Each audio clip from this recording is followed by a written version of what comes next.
ये इतना ज्यादा तुम्हारे फंडामेंटल्स को क्लियर कर देगा ये वाला क्वेश्चन, बहुत ही ज्यादा सुपर्ब क्वेश्चन है। मैं थोड़ा रीड कर दूं ताकि तुम्हें क्वेश्चन समझने में कोई दिक्कत ना हो।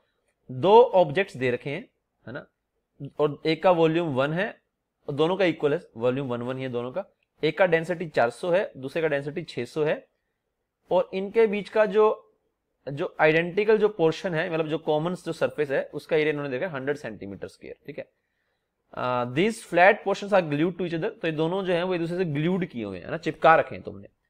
द कंपोजिट बॉडी दस फॉर्म्ड, जो कंपोजिट बॉडी बन गई है ये तुम्हारी जो है वो सपोज ये तुम्हारी तैर रही है सॉर्ट ऑफ। ठीक है, और ग्लू जो है वो मैक्सिमम 500 न्यूटन का फोर्स जो है विथस्टैंड कर सकता है। अगर तुम ध्यान से देखो यहां पर, तो अगर ये तैर रही है, जस्ट इन्होंने यहां पर बोला द कंपोजिट दस formed floats fully submerged in a liquid with common, तो तैर रही है, इसका मतलब ये जो है इसका जो डेंसिटी है, तैरने का मतलब क्या होता है, डेंसिटी या तो कम होनी चाहिए या तुम्हारी डेंसिटी जो है वो इक्वल होनी चाहिए लिक्विड के, तभी कोई चीज तैरती है।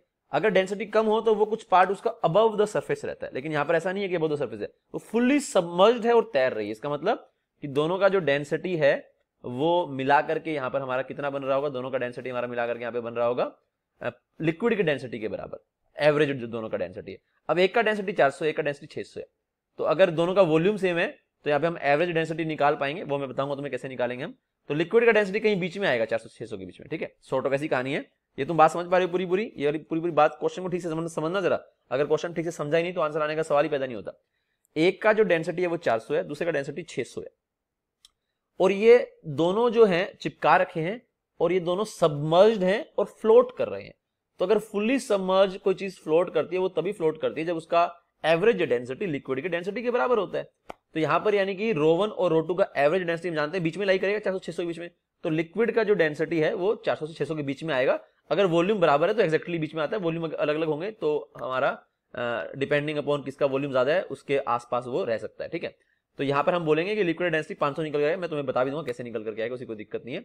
तो लिक्विड 500 का हो गया, ऊपर वाला ऑब्जेक्ट 400 का हो गया, नीचे वाला ऑब्जेक्ट 600 का हो गया। ठीक है, जो ग्लूड है वो इन दोनों के बीच में है, जो कि मैक्सिमम 500 न्यूटन का टेंशन जो है वो दे सकता है। ग्लू तो तुम्हारा चिपकाता है, ये चीजों को पुश नहीं करेगा, ग्लू पुल पुल कर सकता है चीजों को। ठीक है, तो पूछा है कि किस हाइट तक जो है हम लिक्विड को भरें ताकि ये जो ऑब्जेक्ट है ये हमारे common flat portion equal keeping the object intact, मतलब किस हाइट तक हम लिक्विड को भर सकते हैं कि ये इंटैक्ट रहे, ऐसे कैसे, मतलब उसके ऊपर जो है ये ऐसे मतलब फट ना जाए एक दूसरे से, तो हमें ये बताना है। तो होगा यहाँ पे देखो जरा, यहाँ पर क्या है, ऊपर वाला जो ऑब्जेक्ट है वो हल्का है, ठीक है, नीचे वाला भारी है, नीचे वाला नीचे सिंक करने की कोशिश कर रहा है, ऊपर वाला ऊपर जाने की कोशिश कर रहा है, बट दोनों को ग्लू ने चिपका रखा है।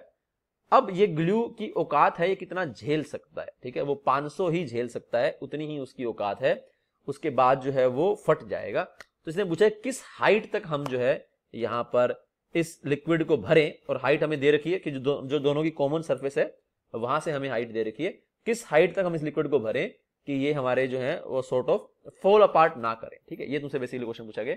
इस क्वेश्चन को तुम चाहो तो थोड़ी देर के लिए ट्राई कर सकते हो, फिर मैं इसका सोल्यूशन बताऊंगा। बहुत ही गजब का जो है ये सवाल है और गजब के तुम्हारे कंसेप्ट खुलेंगे इसमें।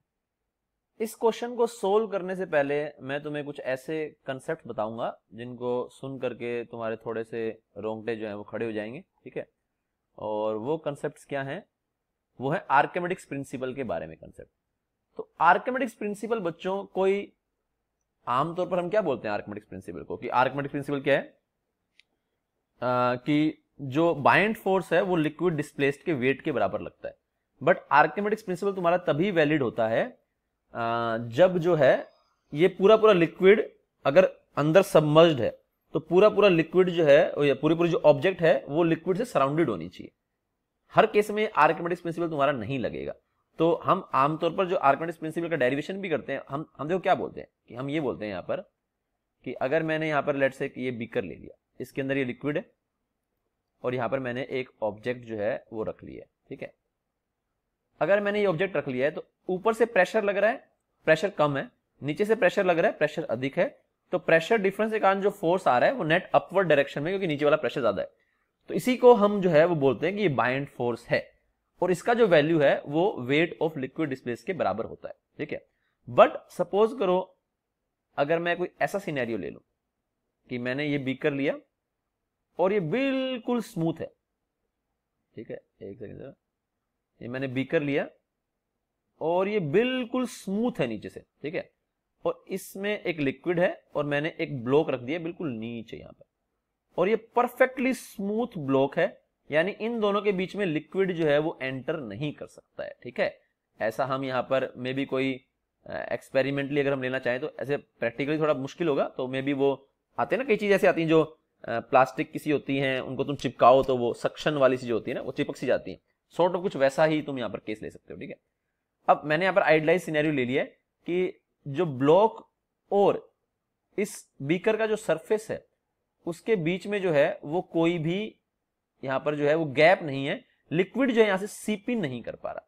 तो अगर लिक्विड यहां से सीप इन नहीं कर सकता है बच्चों, तो सिर्फ और सिर्फ एक ही फोर्स यहां पर लग रहा है ऊपर से, वो प्रेशर के कारण। ऊपर का जो प्रेशर है इनटू में एरिया, यहां का तो प्रेशर एक दूसरे को कैंसिल आउट कर देगा, नीचे से यहां पर कोई भी प्रेशर नहीं लग रहा है, तो यहां पर जो बाइंड फोर्स है वो ऊपर की तरफ नहीं लगेगी, बल्कि जो एक प्रेशर के कारण फोर्स आ रहा है वो नीचे फोर्स लगेगा। तो यहां पर जो नॉर्मल रिएक्शन है वो जो है इसका वेट तो हो जाएगा, प्लस में P इंटू ए हो जाएगा। तो यहां पर जो नॉर्मल रिएक्शन आएगी वो जो है वो अधिक आएगी उसके वेट से। तो यहां पर टेक्निकली हम ये बोलते हैं कि बाइंड फोर्स तुम्हारा तभी लगता है, या तो तुम्हारा ये जो ऑब्जेक्ट है ये हाफ सबमर्ज्ड है, फिर तो लग ही रहा होगा बाइंड फोर्स, कोई दिक्कत नहीं है। अगर ये फुली सबमर्ज्ड है, अगर ये रेस्ट में भी बैठा है नीचे जाकर के, तो इसके और बीकर के बीच में जो है वो हल्के से गैप होने चाहिए जहां पर लिक्विड जो है वो सीप इन कर सके। अगर लिक्विड सीप इन नहीं किया तो ऊपर की तरफ जो है प्रेशर के कारण कोई भी फोर्स नहीं लगेगा, और जो बाइंड फोर्स जो हम बोलते हैं कि वेट ऑफ लिक्विड के बराबर होता है ऊपर की तरफ लगता है, वो यहां पर नहीं होगा। तो ये वाला केस तुम्हारा फेल हो जाएगा यहां पर। अब ये वाला जो ये तुम्हारी अंडरस्टैंडिंग बहुत जरूरी है इस क्वेश्चन को करने के लिए। अब तुम इस क्वेश्चन के अंदर अगर जाओगे तो हम यहां पर क्या कहेंगे, ये जो बीच वाला जो है ना यहां पर, तो अगर इस सिर्फ मैं अकेली बॉडी, अगर मैं इस पूरी बॉडी को कंसीडर करूंगा तो ठीक है बाइंड फोर्स लग रहा होगा, उसमें कोई डाउट नहीं है। लेकिन अगर अकेले सिर्फ मैं इसको कंसीडर करूंगा तो मैं यहां पर ये नहीं कह सकता हूं कि बाइंड फोर्स इसके ऊपर रो इंटू में वी इंटू में जी के बराबर लग रहा होगा। इस वाली बात को, जो आर्किमिडीज वाली बात है, ये एक क्वेश्चन ऐसा मुझे प्राची ने भेजा भी था और आईआईटी में आया भी सवाल, वो सवाल ही मैंने ले रखा है। अगर तुम्हें याद हो तो ये वाला क्वेश्चन था। यहां पर भी अगर तुम देखोगे प्राची, तो तुम्हें ये वाली दिक्कत जो है वो आ रही थी। मैं दोबारा से इसको दिखा दूं, यहां पर भी तुमने, ये आईआईटी 2006 का सवाल है ना, यहां पर भी तुम जानते हो कि क्योंकि ये जो तुम्हारा ब्लॉक जो है, इसको हम बाद में चर्चा करेंगे इसके बारे में, ये भी क्वेश्चन हमने ले रखा है। इस वाले ब्लॉक में भी यहां से तो ये लिक्विड है सबमर्ज्ड है, लेकिन यहां पर ये सबमर्ज्ड नहीं है, तो यहां पर भी जो लगने वाला बाइंड फोर्स है वो इसके जो इसने वेट डिस्प्लेस किया उस लिक्विड के बराबर नहीं है, यहां पर भी अलग आता है। तो यानी कि जो ज्यादा बेसिक जो बात है वो ये है कि प्रेशर डिफरेंस के कारण यहां पर ब्लॉक के ऊपर फोर्स लगता है। हाँ, अगर वो पूरा का पूरा जो है ब्लॉक सबमर्ज्ड है लिक्विड से या पार्शली सबमर्ज्ड है, लेकिन ऐसा नहीं होना चाहिए कि तुमने इधर इधर चिपका दिया दीवार से या कुछ इस तरह से काम कर दिया ना, कुछ कोई लोग ऐसे भी काम कर सकते हैं कि तुमने ब्लॉक को यहां पे चिपका दिया, ठीक है, यहां पे तुमने लिक्विड को सीप इन नहीं होने दिया, इस तरह की कोई भी हरकत यहां पर नहीं होनी चाहिए, ठीक है। तो अगर या तो वो हाफ सबमर्ज्ड है, डेंसिटी लो है, वो तो बात ही अलग होगी, ठीक है। अगर वो कंप्लीटली सबमर्ज्ड है, चाहे वो नीचे बैठ गया है, तो भी लिक्विड जो है उसके चारों तरफ होना चाहिए, तभी तुम ये आर्किमिडीज प्रिंसिपल वाली जो बात है ये कह सकते हो, ठीक है, कि उसका जो है बाइंड फोर्स वो एक्सपीरियंस करेगा किसके बराबर, उसके जो उसने लिक्विड डिस्प्लेस किया उसके वेट के बराबर, नहीं तो तुम ये वाली बात नहीं बोल पाओगे। अब इस क्वेश्चन में ये चीज कैसे यूज होने वाली है वो हम देखेंगे एक करके। ये वाला क्वेश्चन भी हम अल्टीमेटली लेंगे, ठीक है, बट अभी हम आगे चलते हैं। तो देखो जरा, अब यहां पर क्या कहानी बनेगी बच्चों, देखो जरा।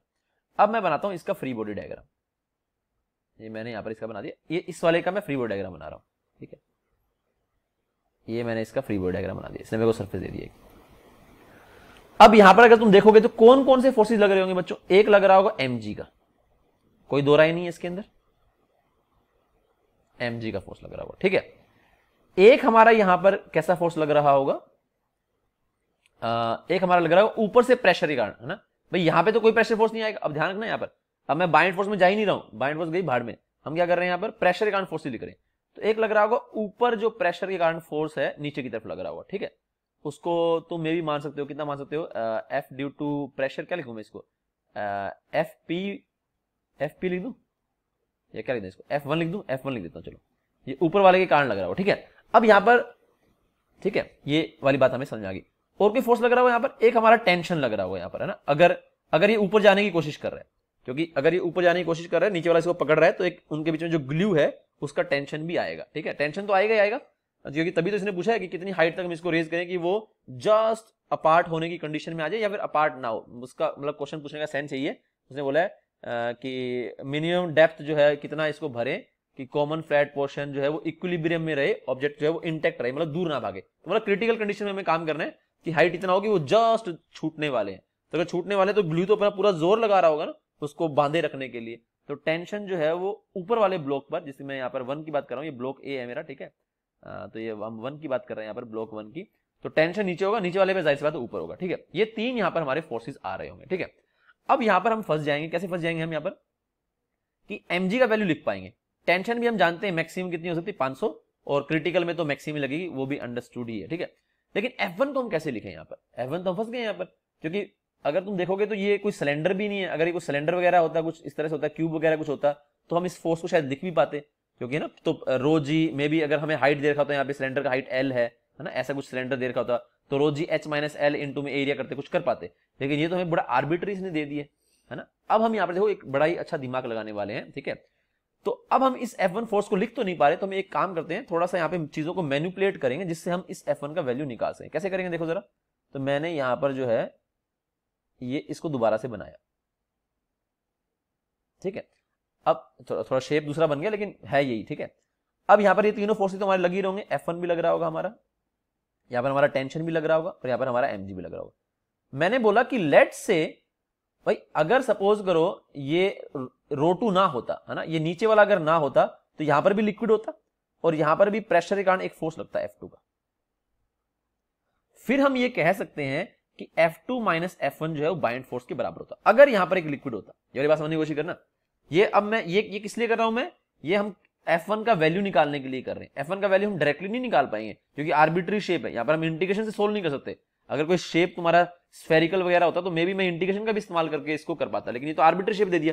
कैसे इसका अब यहां पर हम फाइंड आउट कर सकते हैं F1 को। तो यहां पर तुम्हें थोड़ा दिमाग लगाना बच्चों, कैसे हम फाइंड आउट करेंगे।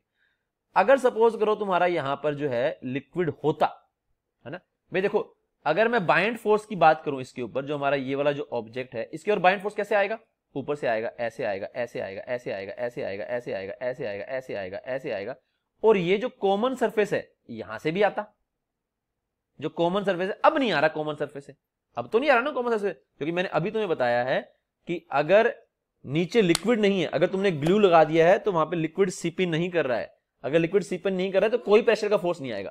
अगर बाय चांस ये भी फोर्स आ जाता तो फिर मैं बोल देता कि जो नेट फोर्स है इस पे ऊपर की तरफ लगता। ठीक है, नेट फोर्स पे कहां लगता, ऊपर की तरफ लगता। ये इरेज कैसे हो गए मेरे, ये F1 था, खैर एनीवेज ये F1 था। ठीक है, अगर ये येलो वाला फोर्स भी आ जाता तो हम तो हमारे सारे फोर्स, अगर हमारा लिक्विड जो है इस वाले पार्ट में भी सीप इन कर जाता तो हम क्या बोलते, फिर तो इसमें हमें कोई दिक्कत नहीं थी। अगर लिक्विड चारों तरफ से अगर सबमर्ज्ड हो गया है वो, तो बाइंड फोर्स के इक्वल हम फोर्स लगा सकते थे। लेकिन ये आया नहीं। क्यों नहीं आया, क्योंकि ये ग्लूड है तो लिक्विड सीप इन नहीं करेगा।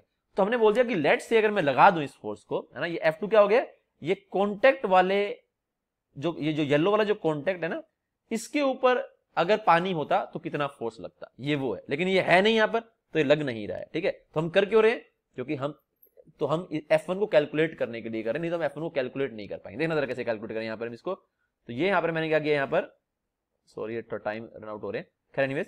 तो ये हमारा T नीचे की तरफ हो गया, mg हमारा नीचे की तरफ हो गया, और मैंने एक F2 का फोर्स जो है यहाँ पर ऊपर की तरफ लगा दिया, क्योंकि F2 माइनस F1 का वैल्यू मैं जानता हूं कितना होगा बाइंड फोर्स के बराबर।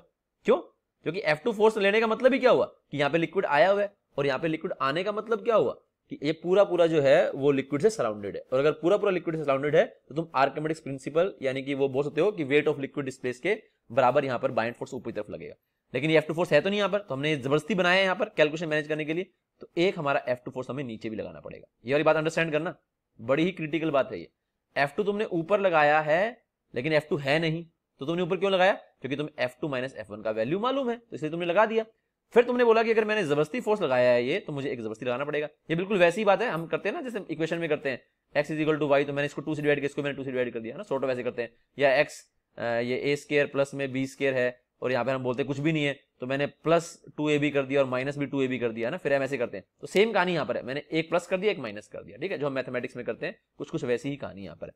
अब इसका फायदा क्या हुआ देखो जरा बच्चों, इसका फायदा ये हुआ कि अब मैं बोल सकता हूँ f2 - f1 का वैल्यू मुझे मालूम है कितना होगा। तो यहाँ पे मैं जानता हूँ, मैं यहाँ पे क्या बोलूंगा बच्चों, मैं यहाँ पर बोलूंगा f2 - f1 जो है ना, इसको मैं कलर चेंज कर लेता हूँ थोड़ा सा अच्छा कॉन्ट्रास्ट देने के लिए।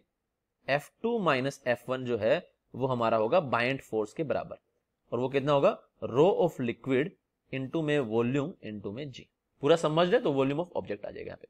तो अब मैं सारे फोर्सेस को जानता हूं, कैसे जानता हूं जरा सुनना इसको। तो यहाँ पे कौन कौन से फोर्सेस लग रहे हैं, एक f2 - f1 बाइंड फोर्स ऊपर की तरफ, तो उसको मैंने लिख दिया यहाँ पर rho of liquid volume into में जी, ठीक है, ये हो गया मेरा बाइंड फोर्स ऊपर की तरफ।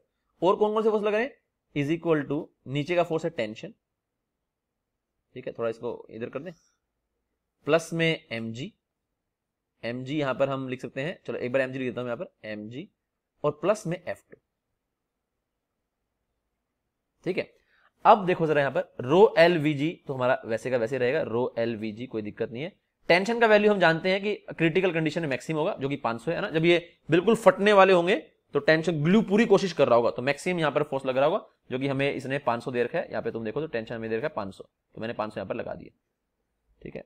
या वैल्यू मैं थोड़ी देर बाद पुट कर दूंगा, एक बार mg को पुट कर दूं, mg का वैल्यू मैं कितना बोलूंगा, mg होता है रो ऑफ ऑब्जेक्ट, ठीक है, और यहां पर हमारा हो गया है वॉल्यूम इनटू में g। और f2 का वैल्यू अब मैं जानता हूं भाई, f2 वैल्यू में f2 क्या है, अब ये सरफेस तुम्हारा फ्लैट है, हमारी दिक्कत क्या थी, हम प्रेशर एकांत फोर्स क्यों नहीं लिख पा रहे थे, प्रेशर एकांत फोर्स इसलिए नहीं लिख पा रहे थे क्योंकि एक तो हमारा हाइट यहां पर अलग अलग हो गया, और दूसरा जो एरिया है ये भी आर्बिट्री है, लेकिन यहां पर हम ये प्रेशर का फोर्स लिख पाएंगे, क्यों, क्योंकि ये हाइट हमारा फ्लैट हो गया बिल्कुल, है ना, सारा h हाइट पे है, और ये एरिया भी हमें दे रखा है, इसने कितना है 100 सेंटीमीटर स्क्वायर हमें यहाँ पे एरिया दे रखा है। तो हमारी दोनों बातें यहाँ पर सोल्व होगी। तो मैं लिखूंगा f2 का वैल्यू कितना हो जाएगा, रो g h, और यहां पर ये एरिया जो है इसको मैंने लिख दिया s। तो ये हमारा इसके कारण जो है फोर्स आएगा। अब हम सोल्व करते हैं, देखते हैं जरा इसको क्या आएगा।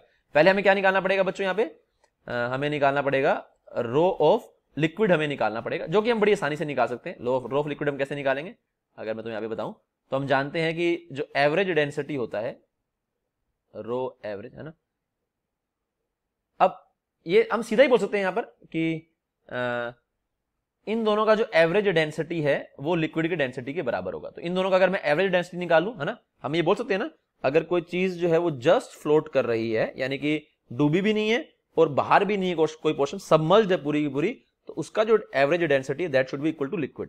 तो यानी इसका अगर मैं एवरेज डेंसिटी निकाल लूं तो वही लिक्विड का डेंसिटी भी होगा। तो इसका एवरेज डेंसिटी हम कैसे निकालते हैं, टोटल मास अपॉन में total volume, total mass upon में टोटल वॉल्यूम। तो यहाँ पे दोनों का वॉल्यूम सेम है, तो v प्लस में v, और मास हम क्या लिखेंगे, m1 का वैल्यू लिख देंगे, मास होता है रो इंटू में वॉल्यूम, तो रो 1 इंटू में v, और m2 का वैल्यू लिख देंगे रो 2 इंटू में v। तो यहाँ पर हमारा क्या आ जाएगा, रो 1 इंटू में v प्लस में रो 2 इंटू में v, और यहाँ पे v हमारा कट जाएगा, तो ये आ जाएगा रो 1 प्लस में रो 2 बाय 2। तो ये हमारा जो है वो एवरेज डेंसिटी हो गया दोनों ब्लॉक्स का। और क्योंकि वो तुम्हारा जो ब्लॉक है वो जस्ट तुम्हारा जो है सबमर्ज था, तो यानी कि हम यहाँ पर ये कह सकते हैं कि दोनों जो लिक्विड का डेंसिटी है वो भी इनके एवरेज डेंसिटी के बराबर होगा, ठीक है। तो यानी कि हमारा लिक्विड डेंसिटी कितना आ गया, यहाँ पे रो 1 प्लस रो 2 का वैल्यू है 400 प्लस 600, तो उनका एवरेज आ गया 300, सॉरी 500, ठीक है। तो रो ऑफ लिक्विड कितना लिख दिया हमने यहाँ पे, रो ऑफ लिक्विड देखो जरा कैसे लिखेंगे, अब यहाँ पे हम थोड़ा पेन में चेंज कर लेता हूँ यहाँ पे।